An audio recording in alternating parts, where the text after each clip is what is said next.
Welcome to the Gastlecast. I'm Chris. I'm Heather. We want to talk about one of our newest favorite things. And I actually can't pronounce it, Heather. Can you go ahead and say it, please? Sure. The Abominable Toys Chomp. I can at least say Chomp. Chomps are awesome! Yes, but before they we are. start talking about this new little guy right here, make sure you hit that subscribe button and that little bell. That way you'll know anytime we go live or post new content like this. We've recently started collecting Chomps, and we got started with one right on over here. Heather, do you want to show them? Sure. We got the Cotton Candy Chomp. And why is this cotton candy Chomp so special, Heather? Because it's mine. What's the other reason? He benefited charity. $5 towards each purchase went to breast cancer awareness and autism. Awesome. Abominable Toys knows what they're doing. These Chomps are awesome. And then we also got the two other Chomps from NYCC. This one being my favorite out of all the Chomps that we own here at the Gastle. And then we also got this glow-in-the-dark Chomp who's really cool. The newest Chomp goes with this one really, really well. You ready to unbox this new guy? Sure.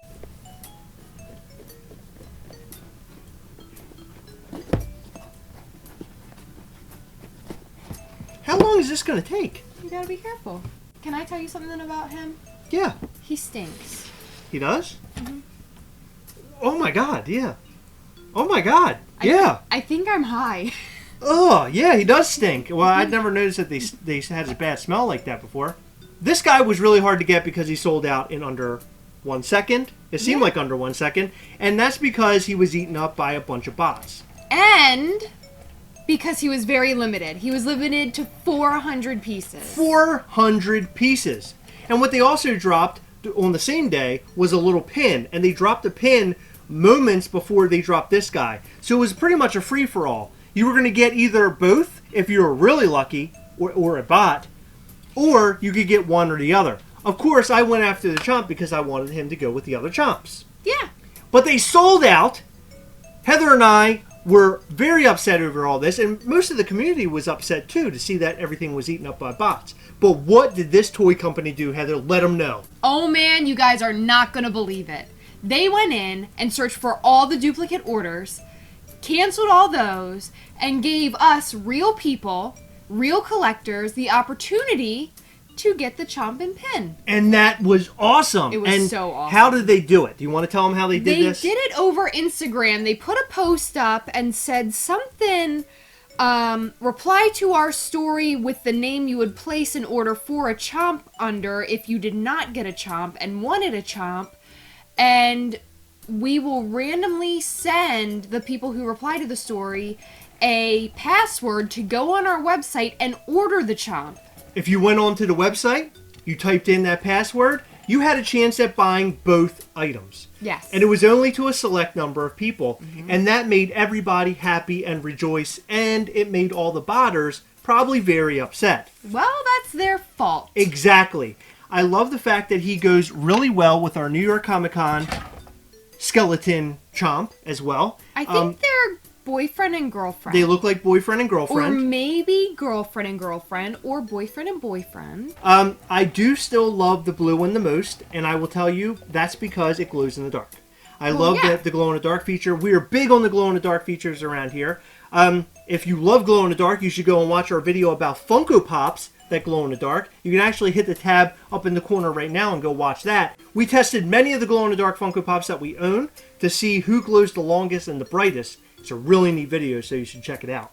The fact that they threw in this extra pin in the whole mix, I thought was a really neat thing. Yes. Now, when this stuff was originally about to go up, I did not think I would ever have a chance to get the pin because it went up just seconds before the Tranlucent.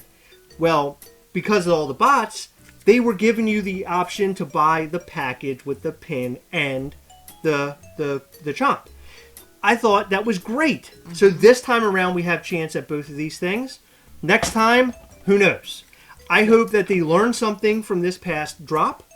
But I have to say, this is probably one of the coolest things I've ever seen one of these small toy companies do. Yeah, I really like that. And I feel like the reason they were able to do that is because they are smaller in comparison to a company like Funko. Right. Where Funko definitely tries their best, but because they are so big, it's got to be next to impossible for them to control all of that. The guy who actually signed my New York Comic Con Chomps His name is Connor O'Connell. He's one of the co-founders of all this and co-creators. He went in and canceled the orders himself. He posted on an Abominable Toys or Chomp Facebook group, and they give you a bunch of news that you don't know on there that you can't find out unless you're part of the group. So if you love Chomps, totally go and join that on Facebook.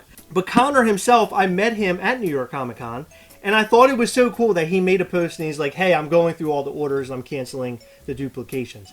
I thought that was awesome. I give him many props, and it actually makes me want to buy these more. Yes. I'm going to buy every drop that Chomp delivers. I want every single one of them now, because just seeing how they treat the fans really makes me more in love with this company. I think it's awesome. Heather, do you have any thoughts on these Chomps that we have here? Do you like them?